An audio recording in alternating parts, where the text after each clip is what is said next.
નમસ્તે વિદ્યાર્થી મિત્રો, જય સ્વામિનારાયણ. એક્ટિવ એજ્યુકેશન સ્કૂલમાં આપ સૌનું હાર્દિક સ્વાગત છે.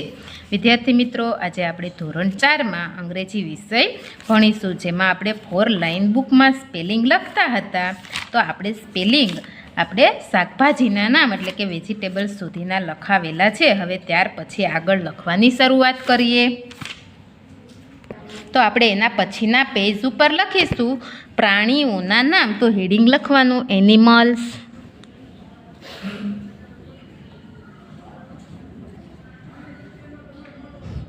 એમાં આપણે 3 વિભાગ, સ્પેલિંગ,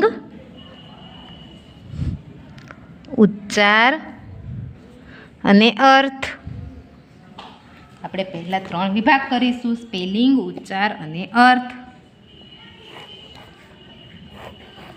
હવે આપણે સ્પેલિંગ લખવાની શરૂઆત કરીએ. એમાં પહેલો સ્પેલિંગ લખીએ DOG. ડોગ એટલે કૂતરો. ત્યાર પછી બીજું CAT. કેટ એટલે બિલાડી. એના પછી ત્રીજું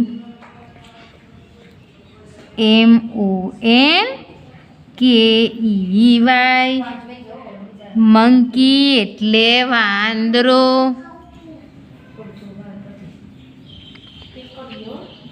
એના પછી ચોથું સ્પેલિંગ લખો DONKEY.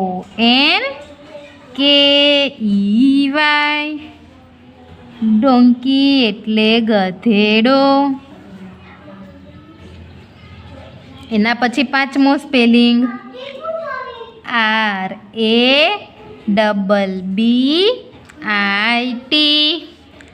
રેબિટ એટલે સસલું.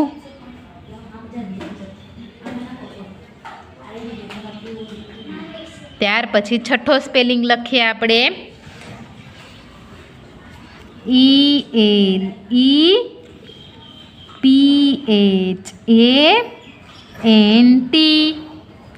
એલિફન્ટ એટલે હાથી.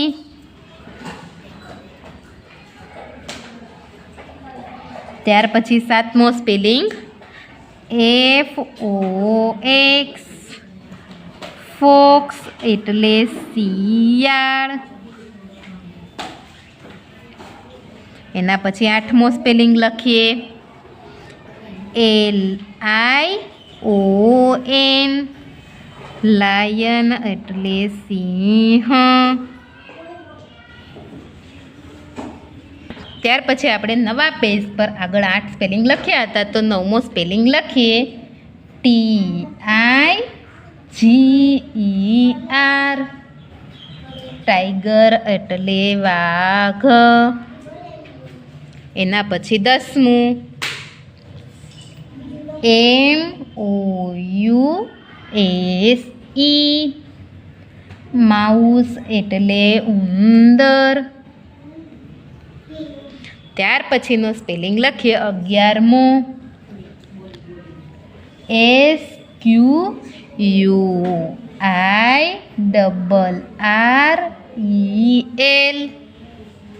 સ્ક્વિરલ એટલે ખિસકોલી.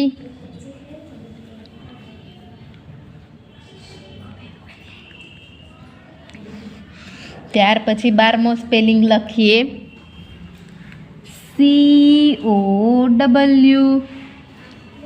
કાવ એટલે ગાય. એના પછી 13મો સ્પેલિંગ BUFFALO.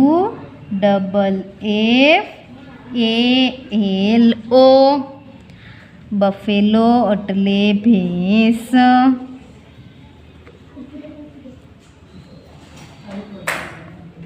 એના પછી 14મો સ્પેલિંગ HORSE. હોર્સ એટલે ઘોડો. 15મો સ્પેલિંગ PIG. પીગ એટલે ભૂંડ. એના પછી 16મો સ્પેલિંગ લખો. CAMEL. કેમલ એટલે ઊંટ. હવે 17મો સ્પેલિંગ. DEER. ડિયર એટલે હરણ. હવે જો આપણે 17 સ્પેલિંગ લખ્યા. અહીંયા આપણે પ્રાણીઓના સ્પેલિંગ પૂરા થાય છે. ત્યાર પછી નવા પેજ પર આપણે પક્ષીઓના સ્પેલિંગ લખીશું. તો આપણે પહેલાં હેડિંગ લખીશું. પ્રાણીઓના સ્પેલિંગ લખ્યા. હવે પક્ષીઓના સ્પેલિંગ લખવા હોય તો એમાં આવે બર્ડ્સ. તેમાં 3 વિભાગ: સ્પેલિંગ, ઉચ્ચાર અને અર્થ. એવી રીતે 3 વિભાગ કરી નાખવાના આપણે નોટબુકમાં.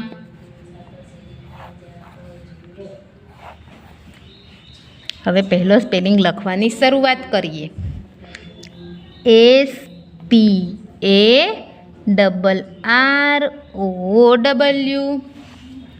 સ્પેરો એટલે ચકલી. એના પછી બીજો સ્પેલિંગ CROW. ક્રો એટલે કાગડો. ત્યારબાદ ત્રીજો સ્પેલિંગ PARROT.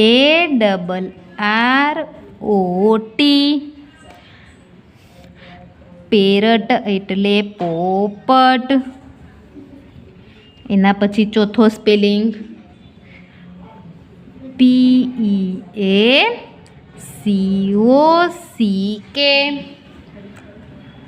પીકોક એટલે મોર. એના પછી 5મો સ્પેલિંગ HEN. હેન એટલે મરઘી. હવે એના પછીનો છઠ્ઠો સ્પેલિંગ લખીએ. શ્વાન. SWAN. સ્વન એટલે હંસ. એના પછી આપણે બતકનો સ્પેલિંગ લખીશું. DUCK. ડક એટલે બતક. ત્યાર પછી 8મું PIGEON.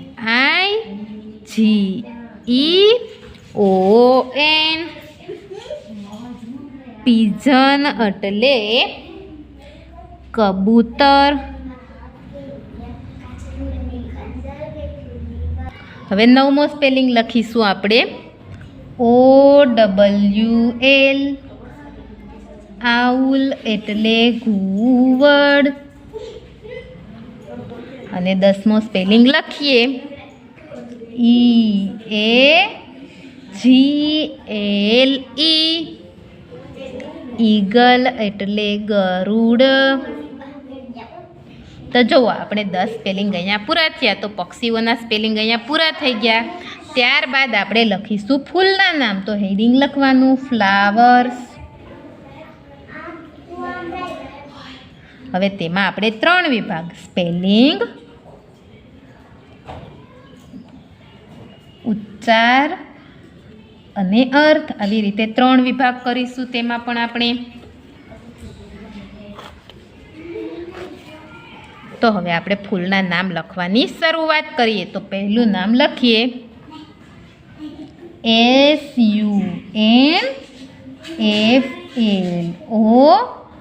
SUNFLOWER.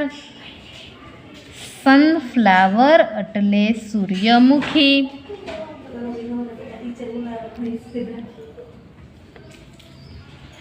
ત્યાર પછી બીજો સ્પેલિંગ લખીએ.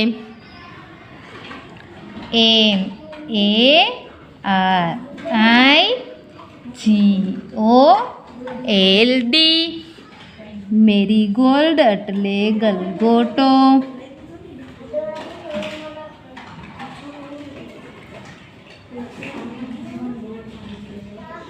ત્યાર પછી ત્રીજો સ્પેલિંગ લખીશું CHAMPA.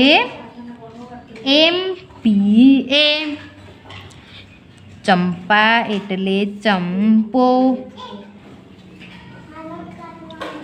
ત્યાર પછીનો ચોથો સ્પેલિંગ JASMINE.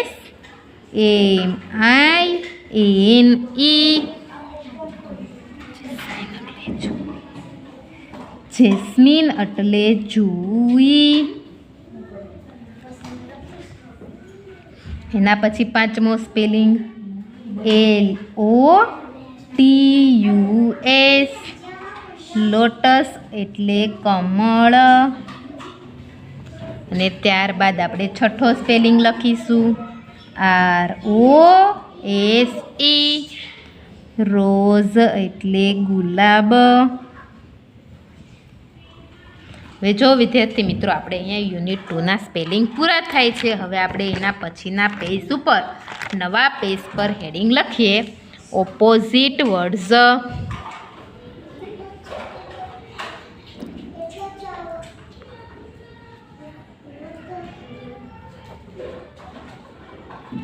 ઓપોઝિટ વર્ડનું ગુજરાતી શું થાય તો કે વિરોધી શબ્દ. તો હવે આપણે અહીંયા વિરોધી શબ્દ લખીશું. તો હવે આપણે વિરોધી શબ્દ લખવાની શરૂઆત કરીએ. તો એમાં પહેલો શબ્દ લખીએ BIG. બિગ એટલે મોટું. તો એનો વિરોધી શબ્દ લખવો હોય તો વચ્ચે આપણે જેવી ગુણાકારની નિશાની કરીએ તેવી ચોકડીની નિશાની કરવાની. અને ત્યારબાદ તેની સામે તેનો વિરોધી શબ્દ લખીએ સ્મોલ એટલે નાનું. એના પછી બીજો શબ્દ TALL. ટોલ એટલે ઊંચું. એની સામે એનો વિરોધી શબ્દ લખીએ SHORT. શોર્ટ એટલે ટૂંકું અથવા તો ઠીંગણું. ત્યાર પછી ત્રીજું LONG. લોંગ એટલે લાંબુ. તેનો વિરોધી શબ્દ થાય SHORT. શોર્ટ એટલે ટૂંકું. એના પછી આપણે ચોથો સ્પેલિંગ લખીશું FAT. ફેટ એટલે જાડું. ને એને વિરોધી શબ્દ થાય THIN. થીન એટલે પાતળું. ત્યાર પછી પાંચમો સ્પેલિંગ લખીએ THICK. થીક એટલે જાડું. તો એનો વિરોધી શબ્દ થાય THIN. થીન એટલે પાતળું. એના પછી છઠ્ઠો શબ્દ HOT. હોટ એટલે ગરમ. એનો વિરોધી શબ્દ થાય COLD. કોલ્ડ એટલે ઠંડુ. ત્યાર પછી OLD. ઓલ્ડ એટલે વૃદ્ધ. તેનો વિરોધી શબ્દ YOUNG. યંગ એટલે યુવાન. એના પછી આઠમો સ્પેલિંગ લખીએ OLD. ઓલ્ડ એટલે જૂનું. તો એનો વિરોધી શબ્દ થાય NEW. ન્યૂ એટલે નવું. એના પછી નવમો સ્પેલિંગ લખીશું આપણે. તો લખો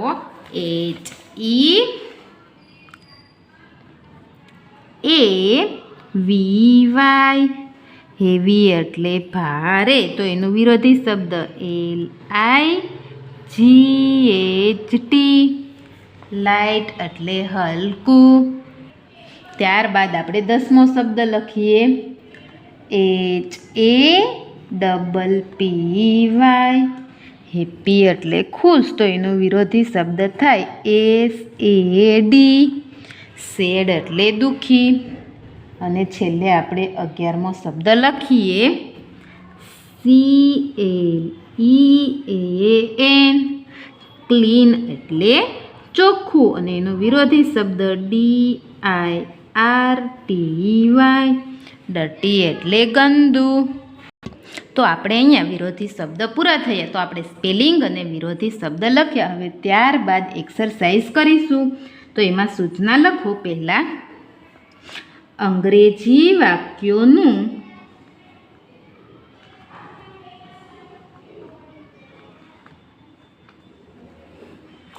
ગુજરાતી કરો. આપણે જે અંગ્રેજી વાક્ય લખાવું તેનું ગુજરાતી શું થાય એ આપણે કરવાની છે એક્સરસાઇઝ. તો એમાં પહેલું વાક્ય લખીએ.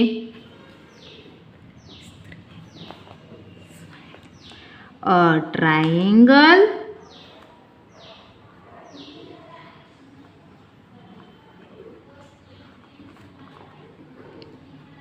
has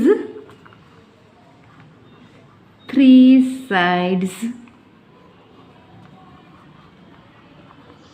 તો આપણે આવું વાક્ય જ્યારે સ્વાધ્યાય પોથીમાં પૂરતા હતા ત્યારે આવ્યું હતું, અને મેં શું કીધું હતું આનું ગુજરાતી? તો કે ટ્રાયેંગલ એટલે ત્રિકોણ, હેઝ એટલે ને, 3 એટલે 3, અને સાઇડ્સ એટલે બાજુઓ. તો ગુજરાતી થાય ત્રિકોણને 3 બાજુઓ હોય છે.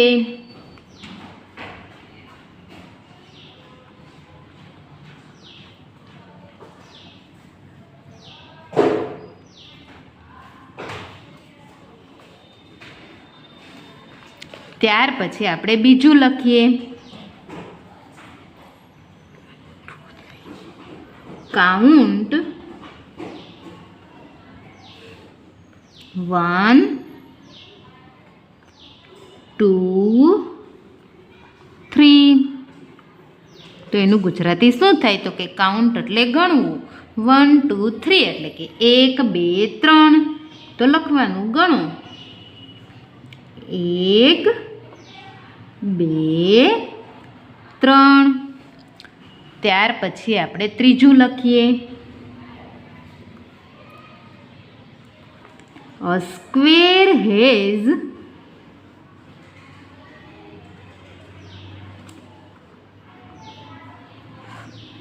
4 sides.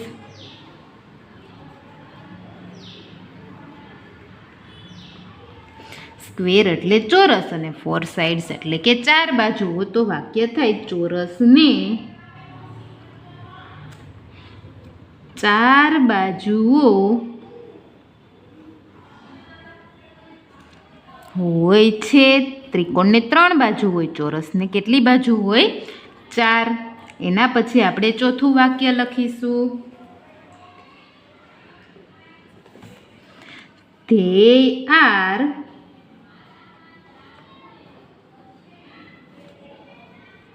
all the same. એનું ગુજરાતી શું થાય? તો કે ધ્યેય એટલે કે તેની અથવા તો તેઓ, ઓલ એટલે કે બધી જ, અને સેમ એટલે સરખી એટલે કે તેની બધી બાજુઓ સરખી હોય છે. તો હવે અહીંયા જગ્યા નથી તો હું નવા પેજ પર લખાવું છું ભાષાંતર કે તેઓ બધી સરખી છે એટલે કે ચોરસની ચારેય બાજુઓ સરખી હોય છે. તેના પછી પાંચમું વાક્ય લખીએ. અ rectangle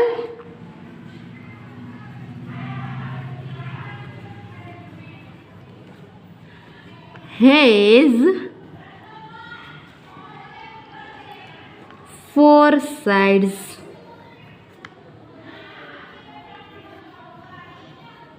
A rectangle has 4 sides. તો એનું ગુજરાતી શું થાય? તો કે લંબચોરસને 4 બાજુઓ હોય છે.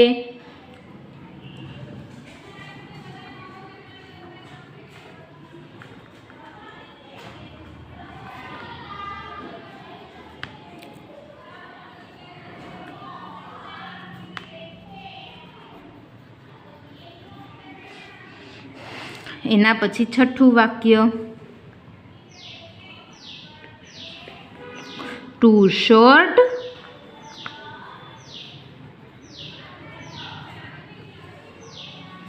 and too long.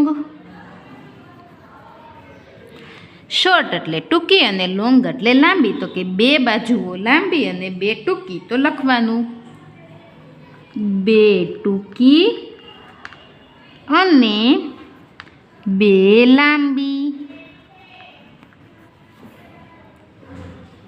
એના પછી આપણે 7મું વાક્ય લખીશું. A circle goes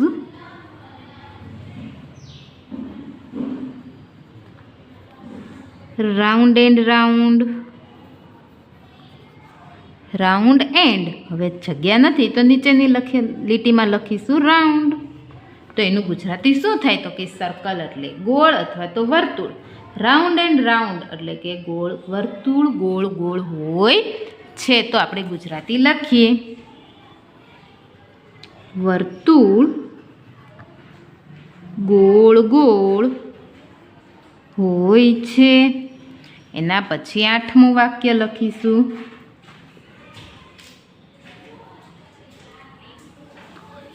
no beginning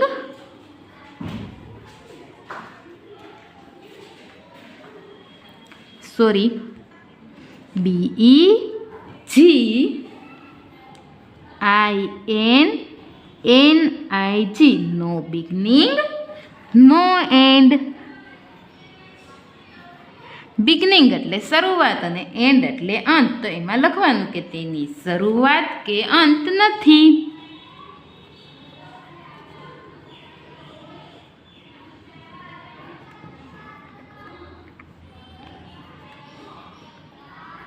તો જો વિદ્યાર્થી મિત્રો, આપણે આજના વિડીયોમાં આગળ સ્પેલિંગ લખાવ્યા, ત્યારબાદ વિરોધી શબ્દ અને જેટલા વાક્યનું ગુજરાતી લખાવ્યું તે તમારે વિડીયોમાંથી જોઈ 4 લાઇન બુકમાં લખી લેવું. નમસ્તે વિદ્યાર્થી મિત્રો.